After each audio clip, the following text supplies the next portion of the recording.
कि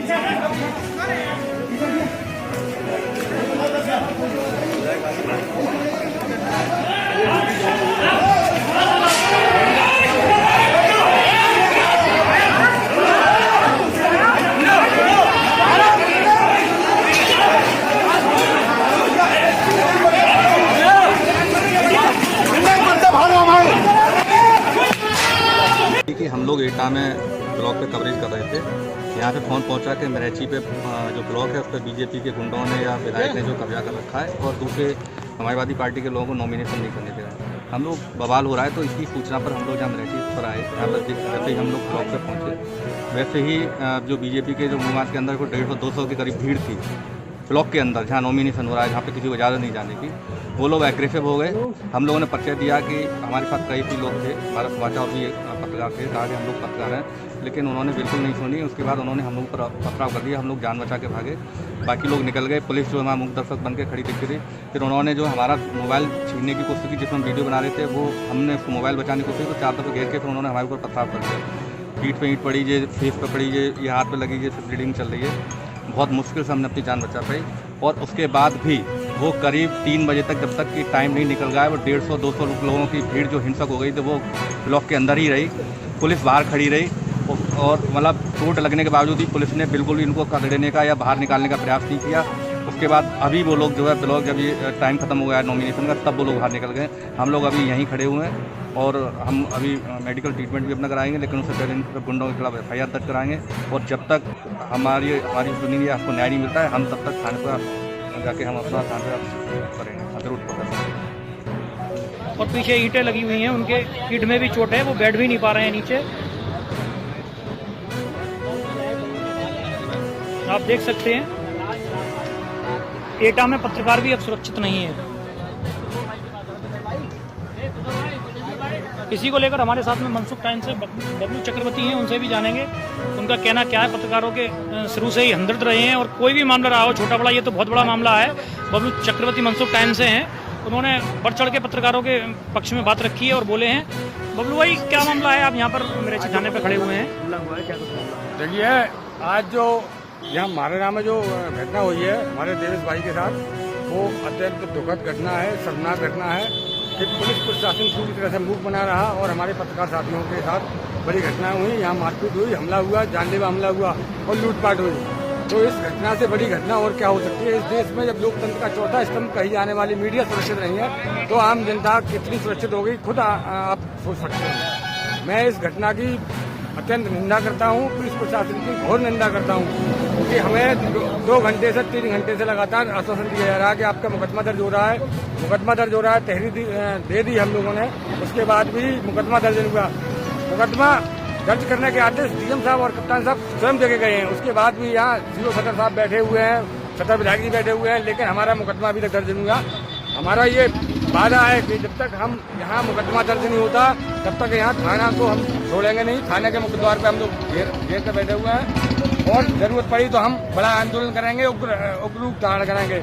हमें पुलिस, एटा पुलिस मजबूर ना करे।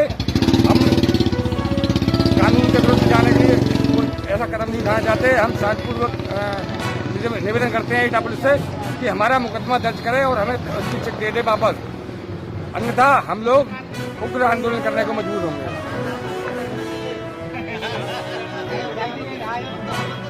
यहाँ पर एटा सदर विधायक मौजूद है। उनका कहना ये, पत्रकार के नाते हमारे पत्रकार साथी दोस्त रहे हैं देवेश पाल सिंह, उनके साथ में आए हुए हैं। विधायक जी, आप यहाँ देवेश पाल सिंह के साथ जो मारपीट हुई है उस संबंध में आए, क्या कहना चाहेंगे इस पर आप? अभी मैं आया था, मैंने सुना था देवेश पत्रकार है, तो अपने साथी भी है, उनके चोट लगी, सुनने में आया, उन्होंने देखने आया, देख करके उनका हालचाल जाना सभी पत्रकारों से मिला, उनकी बात को सुना है। पत्रकार का हमला होता है तो एक गलत घटना होती है और आपसे भी निवेदन करूंगा, घटना में जो भी घटित हुए हों, किसी को इंटेंशनली ना करते हुए कड़ी से कड़ी कार्रवाई होनी चाहिए। हमारे जो पत्रकार साथी हैं उनको न्याय दिलाना चाहिए। ये थे हमारे साथ में राकेश भाई साहब, मैं दुबे जी बैठे हुए हैं, वही वरिष्ठ पत्रकार हैं, उनसे भी जानकारी करूंगा। भाई साहब, ये क्या पूरा मामला रहा है? प्रशासन अब क्यों लापरवाही, क्यों ढील कर रहा है? देखिए, माराना ब्लॉक में ये पता चला कि यहाँ कुछ गड़बड़ी होने वाली है। लोगों ने यहाँ कुछ शिकायतें की, लोगों ने फोन से वार्ता की पत्रकारों से जिले में, तो बताया गया कि कुछ लोग हैं जो समाजवादी पार्टी के प्रत्याशी का पर्चा छीनने में लगे हुए हैं। उसी की सूचना पर हमारे कुछ पत्रकार साथी देवेश पाल जी, संजीव गुप्ता जी और बारिश भाई और 4-5 लोग, सारे लोग आए हुए थे, मोहसिन भाई। तो जैसे यहाँ आए तो जैसे ही वो गेट के अंदर घुसने का उन्होंने प्रयास किया, अंदर जो है जाने के लिए, तो वहाँ पुलिस ने रोक दिया। और उसके बाद में कुछ लोग वहाँ खड़े हुए थे, भाजपा के कुछ लोग, उन्होंने आते ही मारो और दलाल इस तरीके के संबोधन करते हुए मारना पीटना शुरू कर दिया और ईंटों से प्रहार भी किया गया, जिसमें बाल बाल बच्चे हैं, देवेश पाल जी और संजीव गुप्ता जी और भी हमारे पत्रकार साथी इसमें घायल हुए हैं। तो एक बड़ी एक तरीका कह सकते हैं कि भाजपा के द्वारा लोकतंत्र की हत्या करने का प्रयास किया जा रहा था, जिसको जैसे ही हमारे पत्रकार साथी वहाँ आए तो उन पर भी हमलावर हो गए। निश्चित तौर पर लगता है इसमें कि भाजपाइयों की कोई न कोई कुछ न कुछ ऐसा गलत चल रहा था, जिसको पत्रकारों को देख करके ये आक्रोशित हो गए और एकदम आके हिंसक होते हुए पत्रकारों पर हमला बोल दिया। तो एक बड़ी बात है, जहाँ योगी जी मुख्यमंत्री प्रदेश के बड़ी बड़ी बातें करते हैं, पत्रकारों को लेकर सुरक्षा देने की बात करते हैं, तो यहाँ ऐसा दिख नहीं रहा है। और जबकि एटा प्रशासन को जब पता लग गया, डीएम एसएसपी थाने पर भी आ गए और उसके बावजूद ये कह दिया गया था कि पीड़ित जो देवेश पाल जी है अपनी तहरीर दे दें और मुकदमा दर्ज हो जाएगा। उसके बाद 3 घंटे, लगभग 2.5 घंटे बीते जा रहे हैं, अभी तक न तहरीर की जो दी गई थी उसकी चिकनी दी गई है। और यहाँ पर मान मनोबल करते हुए भाजपा के कुछ लोग आ गए और यहाँ सदर विधायक जी हैं। अब वो पता नहीं क्यों आए, जैसे वो कह रहे थे कि हम आपके साथ हैं, पर हमें ऐसा नहीं लग रहा है। हमें बिल्कुल यहाँ गुमराह किया जा रहा है और इतनी 2 घंटे से ज्यादा देरी हो गई, अभी तक मुकदमा भी दर्ज नहीं किया गया हमें। तो हमें निश्चित तौर पर लग रहा है कि हमारे साथ में अन्याय किया जा रहा है, न्याय नहीं दिया जा रहा है। और डीएम साहब और कप्तान साहब बार बार हमसे कह रहे थे कि अभी आपको थोड़ी देर में मुकदमा की जो तहरीर मिल जाएगी, और हमको मंजूरी भी चिट्ठी भी दी गई है देवेश पाल जी को जो घायल हुए हैं, पर अभी तक इसमें कोई कार्रवाई नहीं की गई। निश्चित तौर पर हमें लग रहा है कि हमें गुमराह किया जा रहा है और जब तक हमें तहरीर चेक नहीं मिलेगी FIR की, तब तक हम यहीं जमे रहेंगे।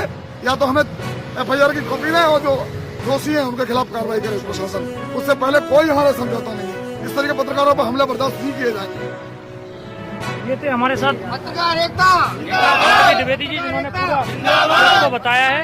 आप लोग देख रहे हैं सीधी तस्वीरें साइन न्यूज़ फेसबुक लाइव के साथ में देख सकते हैं प्रशासन ने किस तरीके से अभी तक FIR की कॉपी नहीं दी है और लगातार यहाँ पे पत्रकार धरने पर बैठे हुए हैं। सीधी तस्वीरें आप मेरठी थाने से देख रहे हैं।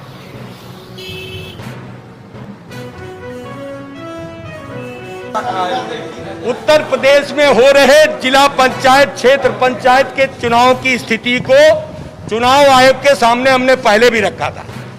चुनाव आयोग के आयुक्त से मिलने आए थे, लेकिन चुनाव आयुक्त साहब 2 बार बीमार मिले। हम लोगों ने उनके OSD को अपना पत्रक दिया और कुछ जगहों पर उन्होंने न्याय किया, लेकिन अधिकतम जगहों पर ध्यान नहीं दिया। जिला पंचायत के चुनाव में नंगा नाच हुआ, धन बल का उपयोग हुआ, काला धन बटा, बीजेपी कहती काला धन हटाएंगे। आज आप देख लो इसमें उत्तर प्रदेश में कौन सा धन बटा, कौन सा धन बटा। बीजेपी के लोग अपने गुंडों को लेकर सरकारी कर्मचारियों को, चुनाव के अधिकारियों को मिला करके लोकतंत्र की हत्या कर रहे हैं। लोकतंत्र पूरा तार तार हो गया। मीडिया के भाइयों को मैं धन्यवाद देना चाहता हूं कि उन्होंने स्थिति को बहुत कुछ जनता को दिखा दिया है, उसे मुझे दोहराने की जरूरत नहीं। आप लोग अपने जीवन को रिस्क में डालकर जनता की भावना और संविधान की भावना को दिखाते हो। आप लोगों के ऊपर ही हमला हुआ। समाजवादी पार्टी के तमाम दर्जनों जिलों में पर्चा आज क्षेत्र पंचायत के अध्यक्ष का नहीं डालने दिया। पहले तो नामांकन पत्र नहीं दिया, नामांकन पत्र दिया तो चालन फार्म नहीं दिया, चालन फार्म दिया तो फाड़ डाला। प्रस्तावक समर्थक गए तो उन्हें दौड़ा के मारा। अगर टीवी वाले उसको दिखाने गए तो उनको पिटवा दिया। तो पूरी तरीके से भारतीय जनता पार्टी ने इस चुनाव को के जो प्रणाली है इसको पूरी तरीके से बर्बाद कर दिया। चुनाव आयुक्त ने कहा कि हम ये जो चुनाव हो रहे हैं, आप जो बता रहे हैं, इसको हम देखेंगे, हम दिखवाएंगे। चुनाव आयुक्त महोदय से मैंने कहा कि आप सीनियर अधिकारी हैं और निष्पक्ष बॉडी है, आपसे उम्मीद है कि भारत में जो चुनाव प्रणाली है वो शुद्ध रहे।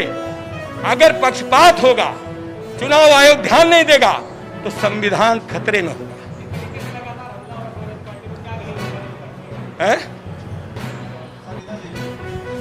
जिस तरीके से पूरे प्रदेश में हमले हुए, सभा के कार्यकर्ताओं को पीटा गया, विधानसभा के अध्यक्ष के पूर्व विधानसभा अध्यक्ष के साथ बदतमीजी हुई, अब आगे क्या रणनीति रहेगी? लोकतंत्र में अन्याय के खिलाफ लड़ने के लिए संविधान सम्मत जो भी कदम होगा समाजवादी पार्टी उसको करेगी। आप ऐसी कुर्सी पर बैठे हैं कि हमारे इस निवेदन पर कि हमको न्याय की हम मांग करते हैं, हम आपसे कोई चीज नहीं मांगते।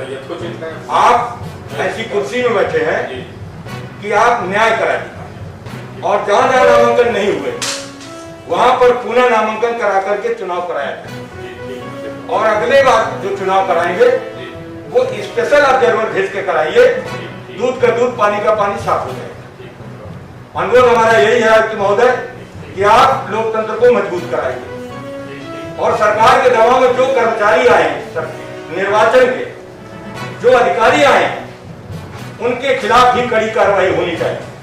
नहीं, भारत के लोकतंत्र में 4 स्तंभ है, न्यायपालिका, विधायिका, कार्यपालिका और ये हमारे मीडिया के भाई। अगर एक तंत्र कमजोर हो गया तो ये लोकतंत्र जो है हमारा गुलदस्ता खराब हो जाएगा, और अराजकता उत्तर प्रदेश की सरकार ने जितना ज्यादा इस बार हो सकता है इन चुनाव में किया है। इसलिए हमारा अनुरोध है कि माननीय आयुक्त महोदय इस बात पर जरूर संज्ञान लीजिए और तत्काल कार्रवाई